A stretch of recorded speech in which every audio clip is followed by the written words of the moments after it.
Special update পাওয়ার জন্য subscribe করে bell আইকনে ক্লিক করতে ভুলো না। কুমকুম ঈশানের দেয়া শাড়িটা পরার পর ব্লাউজের ফিতে আটকাতে না পারলে কুমকুম মুশকিলে পড়ে যায়। তখনই ঈশান কুমকুমকে ডেকে বলে, আমি কি ভেতরে আসতে পারি? কুমকুম কিছুটা অস্বস্তি নিয়ে ঈশানকে ঘরের ভেতরে আসতে বললে ঈশান কুমকুমকে শাড়িটা পরা দেখে বলে, তোমার ভালো চয়েস আছে, কিন্তু শাড়িটা তুমি এভাবে জড়িয়ে আছো কেন? কুমকুম বলে, গুঞ্জা দিদিকে একবার ডেকে দিতে পারবেন? ঈশান বলে, ও তো একটা মিটিংয়ে আছে, তুমি আমাকে বলো না, তুমি আমাকে আমার ঘড়িটা দাও তো। কুমকুম ঈশানকে ঘড়িটা দেওয়ার সময় গায়ের থেকে কাপড়টা সরে গেলে ঈশান বুঝতে পেরে যায় কুমকুমের ব্লাউজের ফিতে বাঁধা নেই, আর কুমকুমকে বলে, আমি ব্লাউজের ফিতেটা বেঁধে দিচ্ছি। এ এমন কি ব্যাপার, তুমি ভাবছো আমি পারবো না? এই বলে ব্লাউজের ফিতেটা বেঁধে দেয়। ওদিকে রবি তার বাবা মাকে নিয়ে সিনহা বাড়িতে এসে শাওলিকে বলে বাড়ির সবাইকে ডাকতে। তখন শাওলি একটি চিন্তায় পড়ে যায়। তারপর একে একে বাড়ির সবাই সেখানে আসে।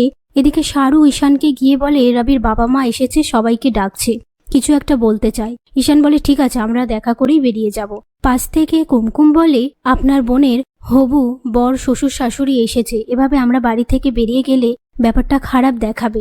এরপর ঈশান, কুমকুম আর বাকিরা সবাই নিচে উপস্থিত থাকলে সবার সামনে রবির বাবা বলে, আমরা এই সম্বন্ধটা ভেঙে দিচ্ছি। এই কথা শুনে ঈশানের মা রবির বাবাকে রিকোয়েস্ট করে এরকমটা করতে না, আর বাকিদের বলে একটু বোঝাও না। তখন ঈশান বলে, আমি কথা বলছি। এই বলে রবিকে বলে, তুমি আর শাওলির রিলেশনশিপটা কন্টিনিউ করবে কিনা সেটা তোমাদের ব্যাপার, কিন্তু তোমরা তো দুজন দুজনকে পছন্দ করো, তাহলে এরকমটা কেন বলছো? পাশ থেকে রবির বাবা বলে, ঈশান এই লেবার মেয়েটাকে বিয়ে করেছে, এর জন্য সোসাইটিতে আমাদের নাক কাটা গেছে, এর জন্য আমরা সম্বন্ধটা ভেঙে দিচ্ছি। কথা শুনে কুমকুম বলে, আমার কারণে শাওলি দিদিকে কষ্ট দেবেন না। সেই মুহূর্তে ঈশান বলে, আপনি কুমকুমকে এভাবে দোষারোপ করতে পারেন না।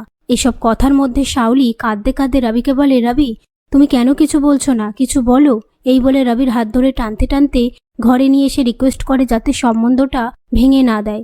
কিন্তু রবি শাওলির কোনো কথা না শুনে বলে, সোসাইটিতে আমাদের একটা প্রেস্টিজ আছে, তাছাড়া ঈশান ভাই ওরকম একটা মেয়েকে বিয়ে করেছে। তখন ঈশান বলে, আমার বিয়ে করার সাথে তোমাদের কি সম্পর্ক? তাছাড়া তুমি লোকের কথায় কান দেবেই বা কেন? তবুও রবি কোনো কথা না শুনে সেখান থেকে চলে যায়। ওদিকে রবি তার বাবা মায়ের সাথে বেরিয়ে যাওয়ার সময় ঈশানের মা ঈশানের আম্মাকে রিকোয়েস্ট করে রবির বাবাকে বলতে যাতে সম্বন্ধটা ভেঙে না দেয়। ঈশানের আম্মা বলে, তাহলে এটাই তোমাদের শেষ কথা? এত জাঁকজমক করে আশীর্বাদ করলে আত্মীয় স্বজনের কাছে মুখ দেখাতে পারবে তো?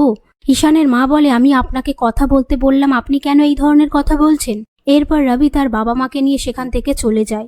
ওদিকে কুমকুম মা ধ্যানেশ্বরীর কাছে এসে প্রার্থনা করতে থাকে যাতে তার কারণে শাওলি ও রবির বিয়েটা না ভেঙে যায়, আর বলতে থাকে, তুমি তো অনেকবার অনেক বিপদ থেকে আমাকে বাঁচিয়েছো, শাওলি দিদিকেও তুমি বাঁচিয়ে নাও।